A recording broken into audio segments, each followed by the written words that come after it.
Hello, Udo Erasmus. Welcome to the Empowered Nutrition Podcast. We're so thankful to have you on the show. How are you? Yes, well, thank you for having me on. It's going to be fun. I agree. And thank you so much already offline for sharing about your story. You had quite an exceptionally challenging childhood. You were an orphan at some point after World War II in Yeah, Poland. yeah, Um, and we kind of had started getting into how that connected to like just early in life. Grew up fat, grew up maybe something in you that sparked something in you to maybe not grow up more quickly, but focus your passion. it got me focused. Yeah. It got me focused on, because kind of like if you go through a war, which is 100 times worse than the worst imagination you might have of what it's going to like to be in a war. It'll be 100 times worse than that. Because then it's real. It's not just fantasy. Then it's real. Oh my God, the bullets are flying. Oh my God, we got to go this way. Oh my God, we got to get off the road. Oh my God, here they come. Oh my God, the Allies are shooting at us and using us as target practice, and we're just trying to flee and get safe, right? So when you get into situations like that, it's not a big step to start to say, there must be a better way to live. And then to get focused is, how do I make a better life than what I've experienced? Right? And there's something built into human beings. Like when you help people, when you do things that help life, it feels good in your chest. Right? And when you do things that hurt people, it doesn't feel good in your chest. It actually hurts in your chest. Yeah. And we're built like that. This is like part of human nature, right? And Yeah. so the idea of helping, it's like it's self-rewarding because it feels good. And Absolutely. so I think that's why women look after their children, and that's why people like to help, Mm-hmm. when they aren't tied up in their head in some stupidity, right? Mm-hmm. Because we're actually built for that, life caring for life. It's like caring for life and making quality of life better for people. It's natural to us to do that. It's a And it hard feels wiring. good. Even if the person you help doesn't say thank you, you feel the thank you in your heart because you're doing something that's right with life. Yeah. Absolutely. So I got there pretty early just because of how bad it was. Yeah. Yeah. I mean, there's so many ways to try to do that. And I think it doesn't always play out the way people hope. Of like, I know I'll be a doctor. And then they end up in healthcare and they don't feel as helpful as they would have hoped. And Yeah, and I then think, they find out it's just disease management, not healthcare, actually. yeah. Yeah. Yeah. And they're So, constrained but by the system. And yeah. the impulse for going in, oh my God, I could help so many people. Yeah. I took a year of medicine, by the way. I thought we were Yeah. going to learn about health because it's called healthcare. Find Right. out we only learn about disease. I talked to the dean. I said, "What is health?" He said, "We don't know. Yeah. We're working on it." And I realized, and then they told us a doctor should always sound as though he knows what's going on, even when he doesn't. No. And we call that lying on the farm. And that was the end of my medical career because I said, I'm not going to lie to people for a living. And I went back into biological sciences, biochemistry and genetics, because in biological sciences, you study normal creatures in normal situations functioning normally. That's kind of like a definition of health. So I realized I'm going to learn more about health in biology than I'm going to learn about health in medicine. And so I ended up in genetics and biochemistry, and good foundation for studying the physical aspects of health. Yeah, and you've worked your way into being quite well known in the space of fats and oils. And how did that end up happening that became your focus? Oh, because I got married and we had 3 kids. My marriage broke up and I was really upset and I wanted to kill something. So I took Oh, a job as a pesticide sprayer. really? Pesticides are only made to kill living things, right? Yeah. So I wanted to kill something. So I took the job. I was really careless and I got poisoned by pesticides after 3 years of being careless. And then went Really? to the doctor and said, "What do you have for pesticide poisoning?" And she said, "Nothing." So I said, "Oh, my health is it really is my responsibility. I'm on my own here." And I had the Wow. background in biochemistry genetics. I went into the research like a Medline which is a database for research, Yeah. and started looking at health, because I didn't specifically study health. I studied biology. Yeah. But I had the background. It was good background for doing that. And I was looking at everything that had to do with nutrition and health, nutrition and disease. And there's water and air, but I wasn't thinking about that at the time. And I was looking at minerals and vitamins and amino acids and all the other essential nutrients. And I got stuck on oils because the information was really contradictory. So I read a study that said omega-6 is an essential nutrient. That means you have to have it. You can't make it from anything else in your body. You have to bring it in from outside. If you don't get enough long enough, you die. That's how important these essential nutrients are. But if you bring enough of it back into your diet before you die, then all the problems that come from not getting enough are reversed, because life knows how to build a body that works, provided you take responsibility at your mouth to make sure all of the essential building blocks land in your body so that life can do its job. So that was the one study. And the very next study said omega-6 gives you cancer and kills you. And I'm going, my head exploded. My head exploded. It's like, wait a minute, I have to eat it so that it can give me cancer and kill me? There's something wrong with that picture. And because that contradiction, I said, I must be missing something. It can't be both. It doesn't compute. Yeah. There must be something else going on. And that made me look at how oils are made and the fact that they're super sensitive to damage done by light, oxygen, and heat, that need the most care of all of our nutrients because they're the most sensitive. And we give them the least care. We throw them in the frying pan and turn them into smoke. Yes. And so then I called the American Oil Chemists Society. That's the umbrella organization for the oil industry. And I said, I want to talk to a researcher. So they put him on the line, and I said to him, well, when you know that your oil is damaged, when you treat it with sodium hydroxide and then phosphoric acid, and then you bleach it, and then you heat it to frying temperature to deodorize it. That's how oils are made. When you know that there's damage to the oil, why do you do that? So he said to me, well, one of the reasons we do that is because we can get rid of half of the pesticides in the oil by heating it to frying temperature for half an hour. And in my head, I'm going, wait, there are pesticides in oils? I didn't even know it at the time. I didn't even know it, right? Never thought about it. Yeah. And then I was like, and I'm thinking, well, the other half of the pesticides stay in the oil? And so I didn't say that to him. That was just happened in my head. And now so it's oxidized oil, still with half the pesticides on it. Yeah. So I said to him, so why don't you start with organically grown seeds? Then you don't have a pesticide problem. So it was a silent. There was this deafening silence at the other end of the phone. Then people wouldn't buy the cheap processed food because it would be cheap. Right. Yeah. So then he got back at me, and he was really angry. He said, I don't know what your problem is. The oil is 99% good. It's only 1% damaged. And if you got 99% on an exam, you'd be damn happy, wouldn't you? So now I'm backing off, and I say, wow, maybe I'm overreacting. It's only 1%. So then we have a saying in science: when in doubt, do the math. Numbers don't lie, right? So I said, okay, if I have a tablespoon of oil that is 1% damaged by the processing that industry does in making it, how many damaged molecules will be in that tablespoon of 1% damaged oil? And I want you to answer that question, because you'll see why it's important, and your audience will see why that's really an important issue. So how many? Like a milliliter? It's 15 milliliters in a tablespoon, 14 grams, and it's 1% damaged. So how many damaged molecules will be in that tablespoon?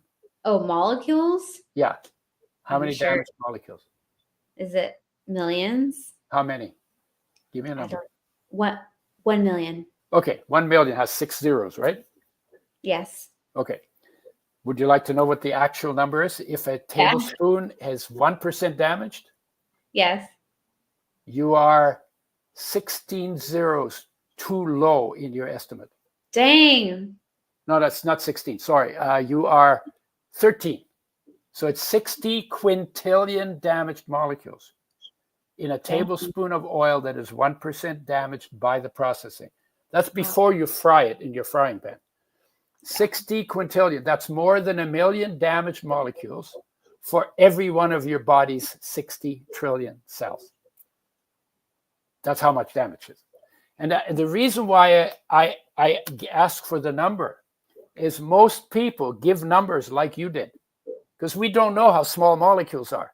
So we don't know how many molecules are in a tablespoon, because we don't have the science background. There's a way to do that you learn if you're in science, right? Yeah. So most people underestimate by 1 million, 1 billion, usually billion or more times. They underestimate the amount of damage they're doing to themselves when they're eating these oils. Yeah. So and yours was like yours was more 1 trillion, like yours was 6 trillion off. 60 trillion times too low. So you're doing 60 trillion times more damage to yourself using these damaged oils than you think. So then I say to people, okay, listen, you're going to fly home for the holidays, and you're about to get on the plane, and you got your boarding pass, and you're about to board, and somebody taps you on the shoulder, and this is the truth teller, somebody who only always tells you the truth. He says, by the way, did you know that your chance of crashing and dying on your flight home is 60 trillion times higher than you thought it was? Would you get on the airplane? Yeah. Yeah. I was in Ireland. I told them I would canoe back to Canada. I would not get on the airplane. So we are underestimating the damage we're doing to ourselves by enormous numbers. Yeah. And there are more health problems come from damaged oils than any other part of nutrition. And more health benefits come from making the oil change that your body needs to oils made with health in mind than any other part of nutrition. Biggest issue, worse than white sugar.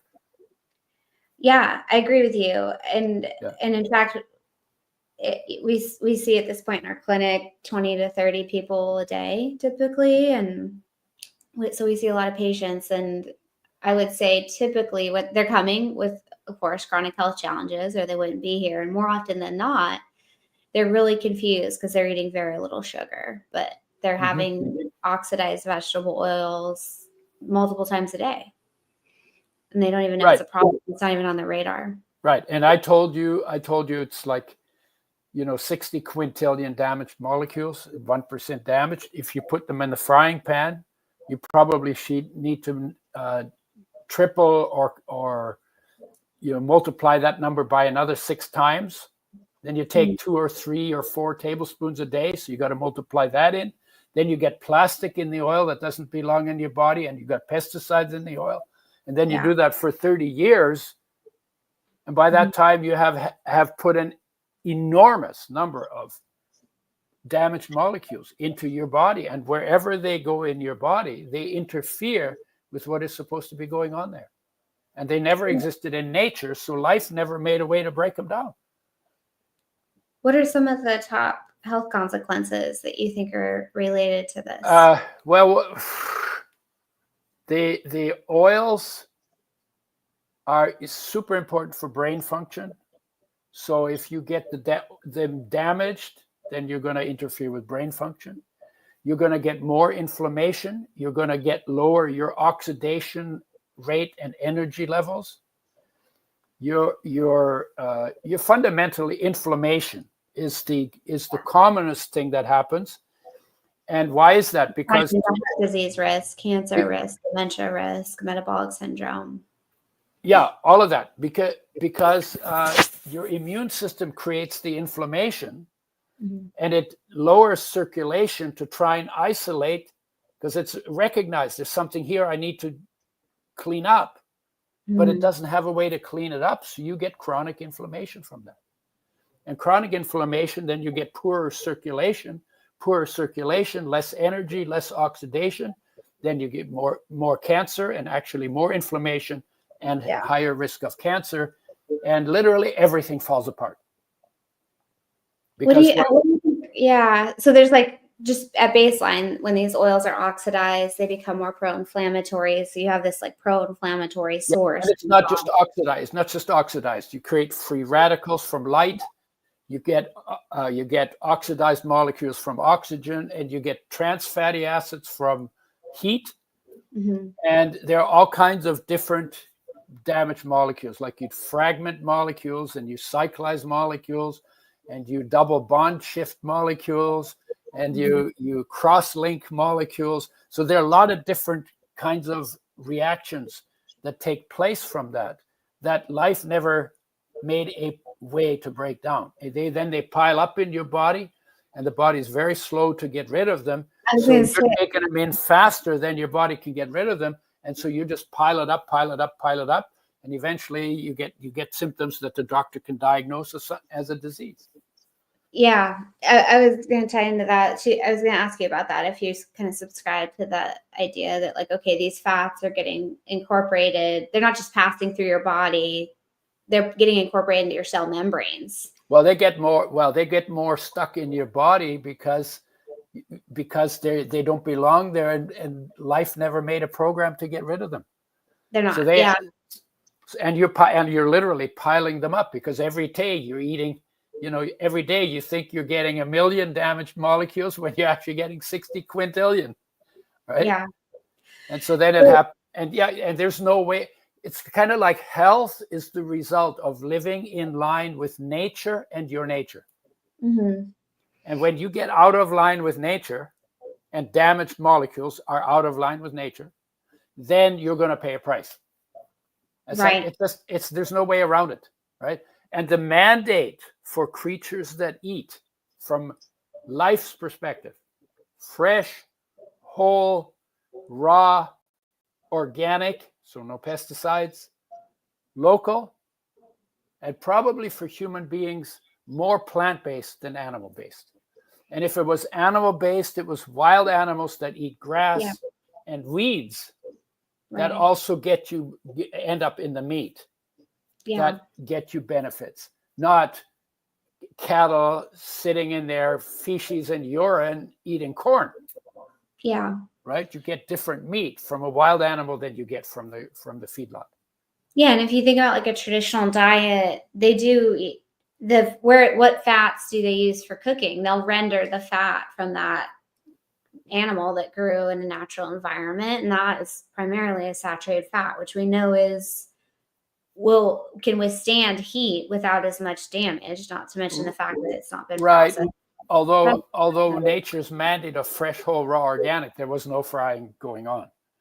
But when you fry, you burn food. When you burn the food, and it doesn't matter if it's protein or starch or fats and oils, you increase inflammation and you increase the risk of cancer with the protein, with the starch, and with the fats, independent of each other. Yeah, when you like overheat when you barbecue and like charred meat. Yeah. So when and then people sometimes say, "Oh, I love the taste of burnt meat." No, you don't. Mm-hmm. That's an acquired preference, because if you scrape that burnt stuff off and you eat it off a spoon, it's squeaky in between your teeth, and it's acrid and scratchy and bitter and tastes disgusting, right? But we're used to it. We're used to it because we learned it with mother love. So I say to people, listen, keep the mother love. That's like a huge gift.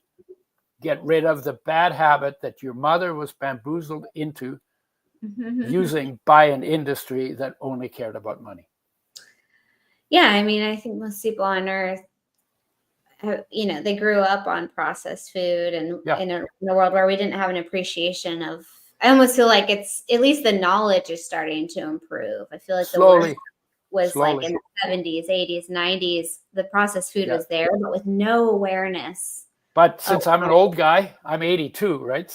When I was a kid, most of our cooking was done in water. Because the industry, the oil industry, is only like 120, 140 years old. Yeah. Right? Before that, they had olive oil, which was not made the way, it was not used for frying. It was actually added to food after it was cooked in water to enhance flavors and improve absorption absorption of oil soluble nutrients. So this is like a new thing. You know, people now say, oh, you shouldn't use omega-6s and you shouldn't use seed oils. No, you know, when you eat seeds and nuts that contain omega-6s, they are associated with longevity. Right. So what is this? The seeds and nuts are good for longevity, but the oil is poison? No, it's not. The people who say don't use those oils and don't use omega-6s, they have done half of their homework and they haven't done all their homework, because they're blaming omega-6s and seed oils for what should be blamed on the damage done to them. And the amount that's supernatural in our diet. Well, the other thing is 99% of the population does not get enough omega-3s for optimum health. Yeah. We have doubled or maybe even 10 times our intake of omega-6. We have lowered our omega-3 intake down to 1/6 of what people got in 1850.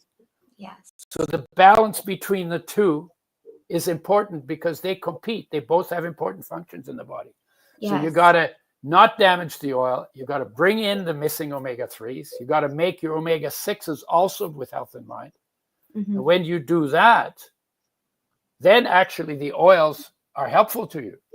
Yeah. And my claim to fame is I developed a method for making oils with health rather than shelf life in mind. And I developed that in press, or how is it? What's that?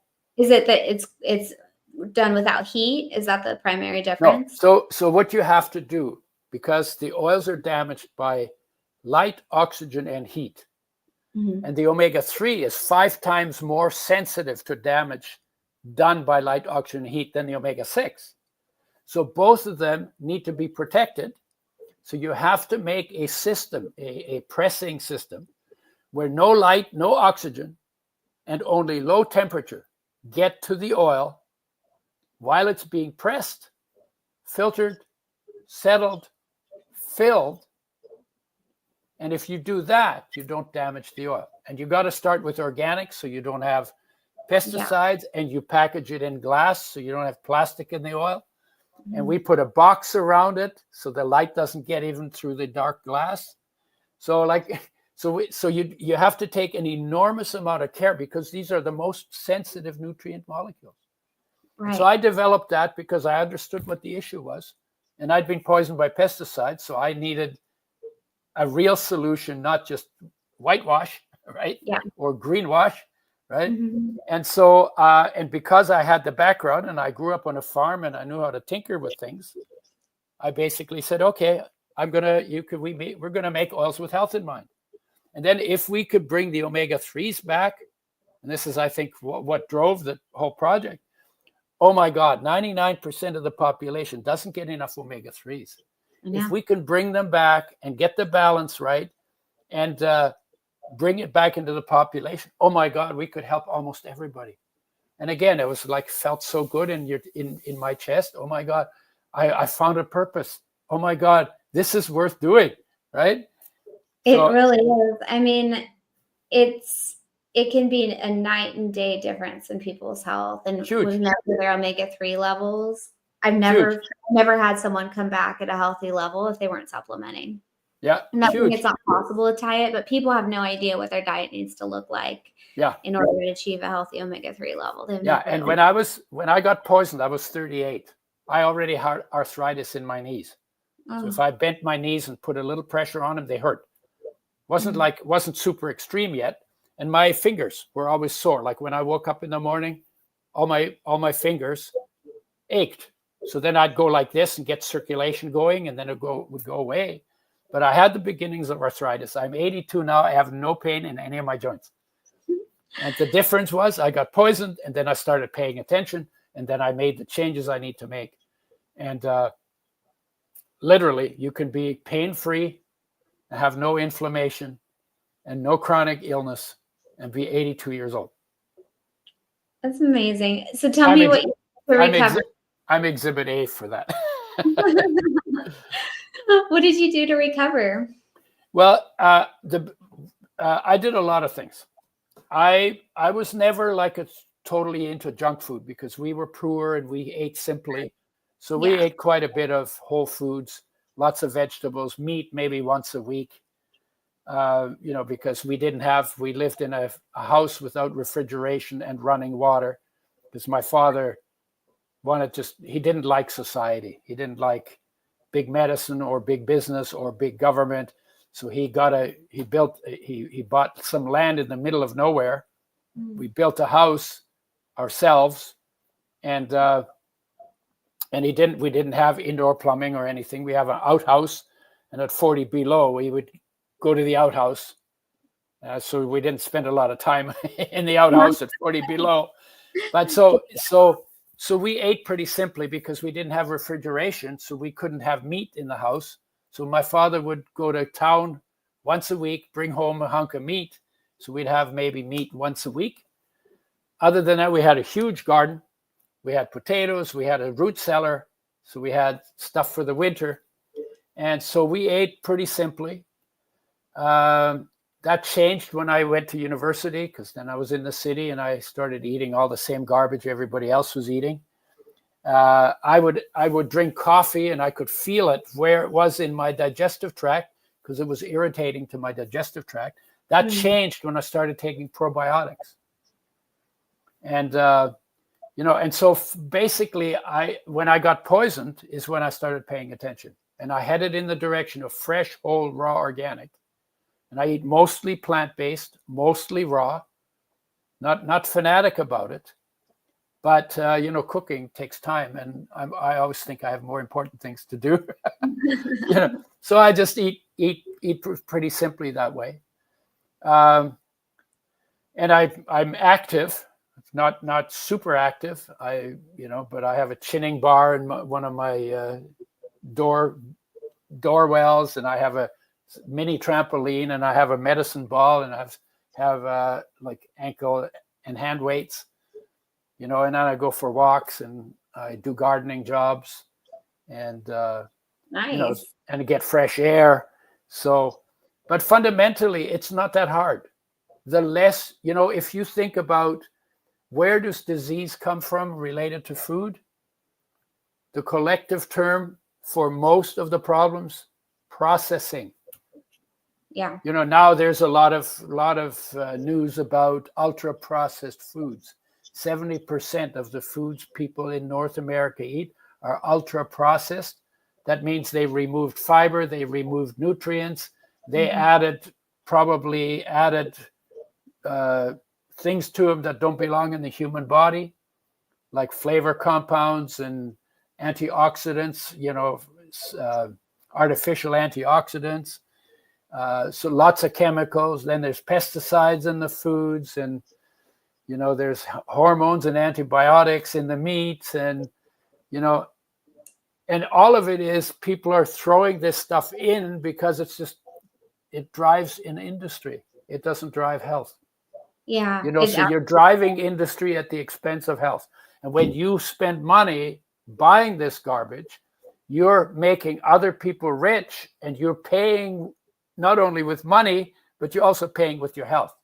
And I would say to people, you should get really ticked off, and you should vote with your wallet and put those people out of business, because that's the way you can do it. But that means you got to make choices: organic, fresh, whole, plant-based. Get to know the people who supply your foods, so they're not lying to you. You need to be working with people who are philosophically aligned with eating in line with nature. Right? I think that is ideal. But tell me this: if our population is primarily like busy working women, have kids, life is really busy, full. There's no time. What do you say to that? They have a really hard time with this, I think. Well, you know what? There's time for what you make time for. When you say, oh, no time, well, you're spending 24 hours doing something, and you have priorities. And if your priority is making you sick, maybe you need to change the priority. And you literally have to sit down and look at that. Yeah. Right? Because you're in charge of it. It's like if your doctor doesn't fix you and your food makes you sick, you're the one who's affected. And you need to have a certain kind of sovereignty over the choices that you make, right? Because my choices determine my state of being, right? I'll give you another example. You say, okay, I'm too busy. Well, I recommend that you spend an hour every day sitting down, shutting off all of your distractions, leaving the world outside for an hour, and you spend that hour bringing your focus into the space your body occupies, where you will discover a peace that passes all understanding, a love that casts out all fear, and you recognize that your basic nature is peace and unconditional empowering love. And those two are super good for health. When you do that stillness practice and you take that time for yourself, good for your immune system. Immune system is always under attack from all kinds of stuff. Yeah. Good for immune system, good for your mental disposition. If you can get out of your anxiety and your depression, thoughts, because that's all created by thoughts, and come into a place where, wow, life is so beautiful. Oh my God, I am so beautiful. Oh my God, being a human being alive in a human body is magnificent beyond belief. And then you're not paying anything for that, right? You're not paying anything for that. You already have that built into you. Why don't you, you have the greatest gift you could possibly ever get is already inside of you, waiting to be rediscovered. When you were in your mother's womb, you were in that place because there was no place to go. So you already know that place. Oh my God. So and then you hang out with people who encourage and empower you to live a life worth living. And there are some people, the people who always put you down and always criticize you and always think you're not good enough, and support that in you that thinks you're not good enough. Well, you might need to trade some of those people in for people who are more empowering and more helpful and more encouraging than that.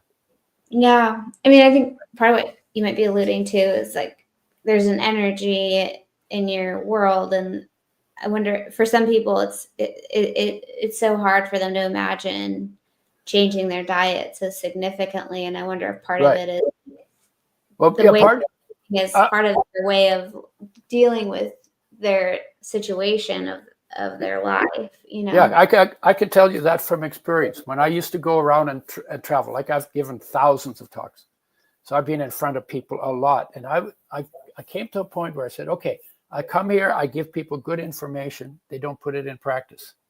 And not only don't they put my stuff in practice, but they come to every health person who comes through their town.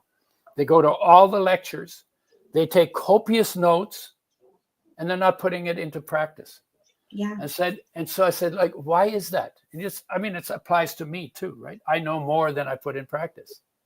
What is it that keeps me from putting it into practice? I'm not inspired. Yeah. So as important as good information is that you inspire people, okay? When you're inspired, that frees your energy, and then making changes is not that difficult. But when you're depressed, everything's too hard, I don't know, then when you feel like you have no energy, then you're not going to make the changes. Because it's too much work. It's like a chore that's short-lived versus if it's from a place of inspiration, it's like truly heartfelt, it's more lasting, I think. Yeah, in fact, if you get depressed enough, you may actually destroy your body because life just is not worth living, right? So how do you get inspired? Well, the inspiration is already inside of you. The love is already inside of you. The energy that is you, that is your essence, because you're not the body. If I say to you, hey, Aaron, whose body is that? What would you say? I'd say it's my body. It's my body, right? But you know what you just told me? You just told me you're not the body. Right. You've just told me you're the owner of the body and the body is your property. So then I say to you, well, who the hell are you? Yeah. Right? Well, okay. And the truth is, you are actually life. You are energy. You are a fraction of solar energy. That is your individual essence. And that solar energy fraction that you are is in its nature unconditional, empowering love. What do you think? And when you're in touch with that, inspiration is the shine of that energy into the world. Then you're inspired. Then it's like, oh yeah, okay, well, you know what? I love being alive. This is an incredible gift I've been given. I didn't earn it, right? My parents had sex. I didn't earn it. That's how I came to be, right? But here I am. And I love this. And so I'm going to do whatever it takes so I can be around as long as possible. See, then it's not hard to do. Yeah, I'm here for something. Wow, I can help so many. Wow, I can do so many cool things. What do you think blocks most people from feeling inspired like that? We don't stop. We don't stop and sit. We don't do the stillness practice. We don't make the time. We're always busy doing something else. Whereas we're human beings and we live like human doings. So we're always do. We don't take the time to be. Because when we take the time to be in being is where we rediscover our connection to the magnificence of life. And then, and so if you do that first, and by the way, if you listen to the teachers of humanity, Buddha or Krishna, Christ, right? What is the deal? He says, kingdom of heaven is within you. Hello, within you, right? Hello. Mm-hmm. Kingdom of heaven's within you. And then seek first the kingdom. Didn't say seek at last. Didn't say wait till you're 100. Didn't say wait till you die. Maybe the churches sometimes say that. But it said seek first the kingdom. So kingdom of heaven's within you. Seek first the kingdom. And then everything else will fall into place. He says everything else will be added unto you, right? So then everything will fall into place. So we're supposed to do that first, according to the really wise people. How many people do you know in your practice or in your neighborhood or in your country or on this planet who actually do that first? Yeah. Yeah, I mean, I think it reminds me of nutrition in the sense of like when you see something that's universal across the world, like in religions, they all recommend a practice of prayer and quietness, like what you're talking about. Yep. That tends to be something that's very true to human need. Just like in religion, you can see things that are common, like every traditional culture has a fasting practice. Every traditional culture is omnivorous. Like that tells you something true about nutrition. Yeah, and the masters themselves all spent time by themselves. Yeah. And they also said, what I have, you have, and you can even do more than me because of the help that you've gotten from me. Yeah. And what is the help? The help is seek first the kingdom, right? And then seek the organic, non-GMO, cold processed oils that have not come from a factory. Right. But that also came from, I got to a point, I didn't put it first either, by the way, so kingdom of heaven's within me, seek first the kingdom. I didn't get there till I was 30 that I started giving that priority. Yeah. And I got poisoned when I was 38. So I was already doing a practice where I was giving that priority. And if I hadn't given that priority when I got poisoned by pesticides, I probably would have gotten cancer and died. Yeah. Right. But I was doing that. And so I had a place to go that was not affected by the poisoning, because the poison affects your body, but the poison doesn't affect your soul or your spirit. Right. It doesn't affect the love that you are. It doesn't affect the peace that is your universal essence. Those are not affected by any of our dramas and our traumas.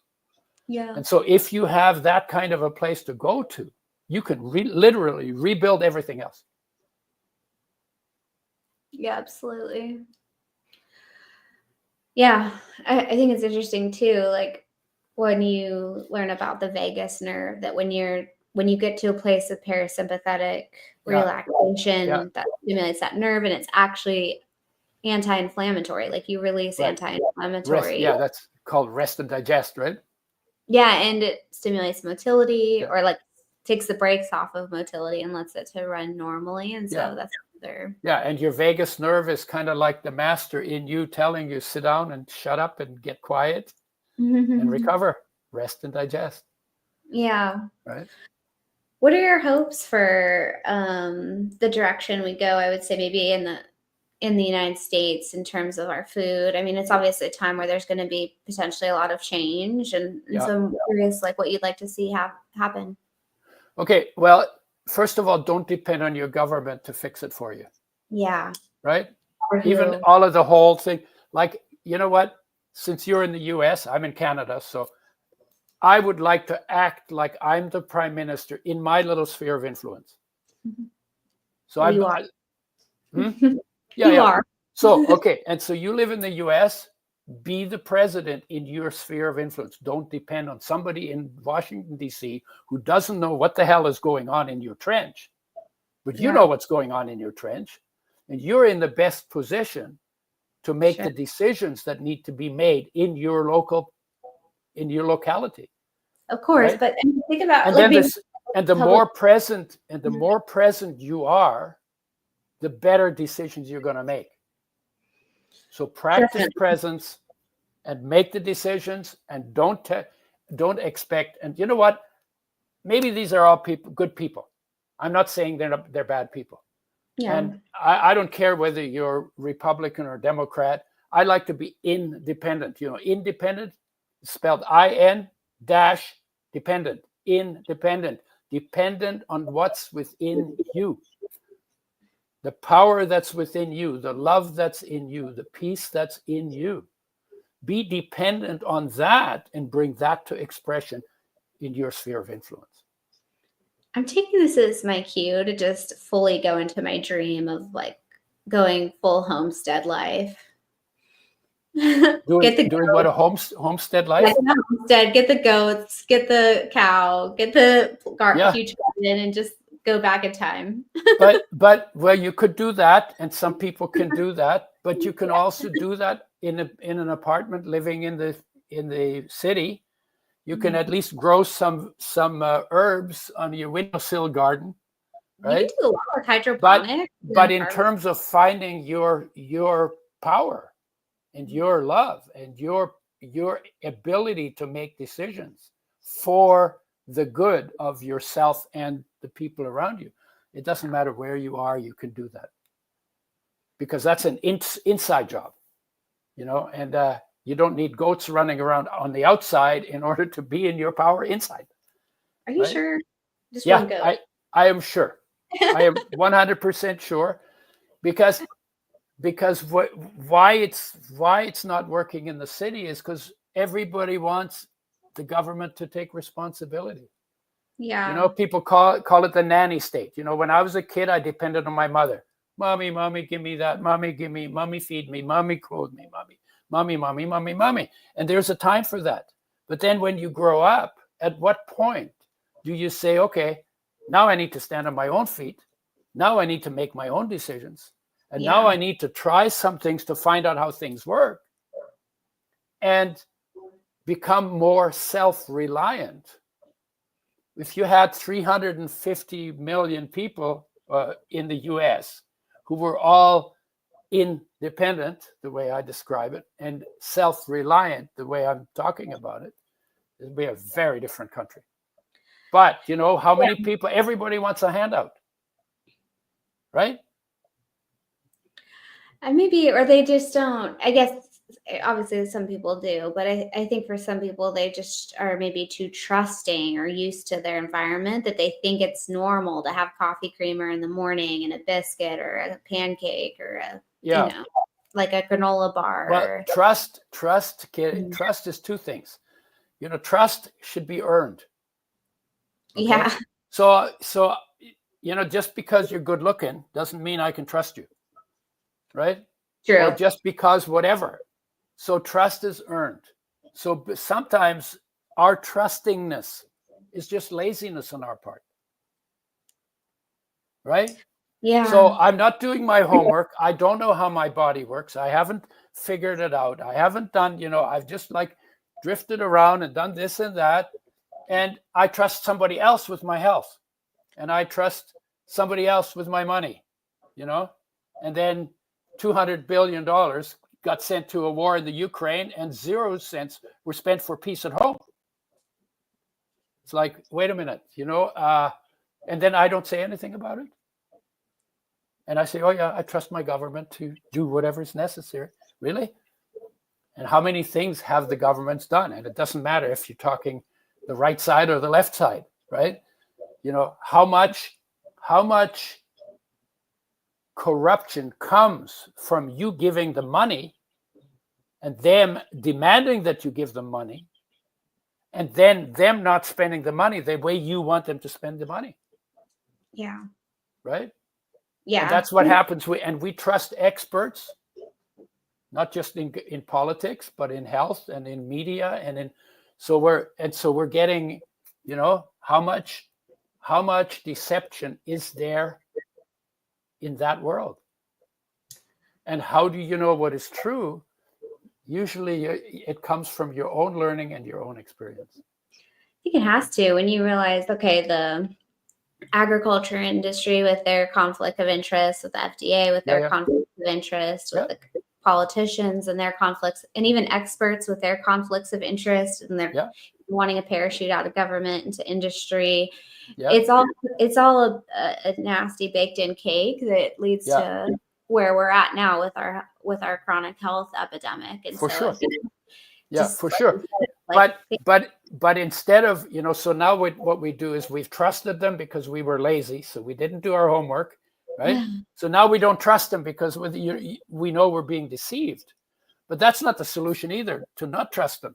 The solution is to begin to trust ourselves, to begin to do the homework, to begin to, if your mother ever gave you bad advice, she only gave you one piece of bad advice. If your mother told you not to play with your food, that was bad advice. Because if you don't play with your food, how will you know what works and what doesn't work for you?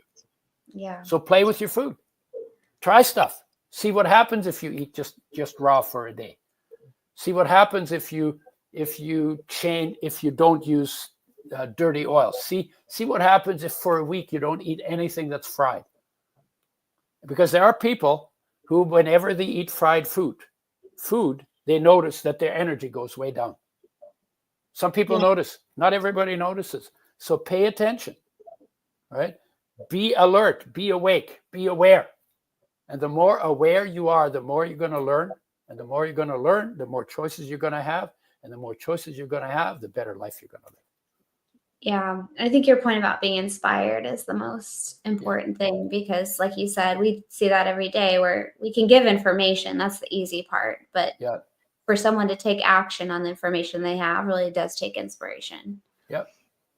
And it's hard to get that. You're confused. I feel like there's so much confusing information around nutrition too. I think that kind of can sometimes rob people of their inspiration, and they're just like, I don't know what to believe. Yeah, there is, because what you say to your clients, that it might not work for some of your clients, because people are different in their needs for different reasons, right? Yeah. So you give the best advice you can. I do that too. Give the best advice I can, best information I can, as clean as possible. But me as an individual, I have to listen to what they say. Somebody says, oh, keto is the great diet. Oh, carbs is the great diet. So I try it. How does it make me feel? How does it work for me? Yeah. And I find in different times in my life, different things have been better for me. And it changes. What your body needs will change, right? I wasn't always fresh, whole, raw, organic, mostly plant-based. That's where I am now. It's changed over my lifetime. So I pay attention to what my body tells me. And if I had my kid said, hey, Dad, will you buy me a slush cat? You know what a slush cat is? No. Oh, it was like a little tube that was full of colored water with a lot of sugar in it. Oh, no. It was a junk food. He said, Dad, will you buy me a slush cat? Oh. And I said, so I said, you know what? I'm not going to spend money that I work hard for to buy you something that I know is not good for you. But if you want to buy it with your own money, that's your choice. And one time, and he was using all kinds of crazy stuff like that, eating junk, that is sold in the corner stores. When he was in school, they'd go to the corner store and they buy all this garbage, right? He comes to my house, he sits down, Dad, all of a sudden, Dad, I feel so tired, and he crashes in a chair and he falls asleep. So when he woke up, I said, so see if that doesn't happen every time you eat a bunch of sugar. Because I saw it. He's like, he's very sugar sensitive. So a couple of months later, I didn't tell him. I just see if you notice. See, I get to direct his attention so that he does his own learning. So then he comes back a couple of months later and he says, Dad, you're right. So by this time, I have no clue what he's talking about. What are you talking about? Oh, you said, see if I don't get tired every time I eat a bunch of sugar. So I noticed, yes, that happens every time I've eat a bunch of sugar, and I've decided not to eat so much sugar anymore. So he figured it out himself. And then I didn't say, see, I told you so. I said, you must be proud of yourself for figuring it out. Right? So he got all the credit. He figured it out. He made the change. It was pretty easy. All I did was I helped him shift his focus. See? Because he wasn't paying attention to it. He was just eating it habitually. Well, what you hit on, I think, is so true with nutrition is you like you said, you've got to take ownership for yourself. Yeah. If it's an externally driven thing, it's just not going to be lasting. It's really taking like in that story, your son really took ownership over his own process of deciding what works for him. And that's so on point. It's just with oils, I feel like no one, if you haven't heard about oils, it's not so, like sugar is more like people know about it. Nobody's like, I think sugar is good for me. I think it's fine. Everybody kind of knows it's not great for you. Yeah. But I think the thing with oils is like, good on you for getting the information out, because I think a lot of people don't even have it in their mind to even do that experiment of like, well, what if I do take vegetable oils out of my processed vegetable oils out of my diet? They wouldn't even think about trying that, because why would they, Right. Right. Yeah. And we're pretty asleep to that. So that was the first thing. Then when after I got that done, I mean, we're still talking about it, obviously, but after I found a solution to the oil issue, I said, okay, what else affects health? And the next thing was, digestion. After oils, it's the most confusing area. So I came to the conclusion by looking at it, when you cook foods, you destroy the enzymes that are present in raw food that do on average 60% of the digestion of the food for you if you chew it properly. Okay, 60%. So if you cook the food, you destroy those enzymes. Now your body has to do more than twice as much work than it was intended for, because the digestive system was made for raw foods. Oh, then if you cook your food, you need to replace the enzymes you destroyed so that you get back to how it was in nature, right? Same with probiotics. Cows get probiotics with every blade of grass they chew, right? And they start in their mouth, and then they work their way through the whole digestive tract.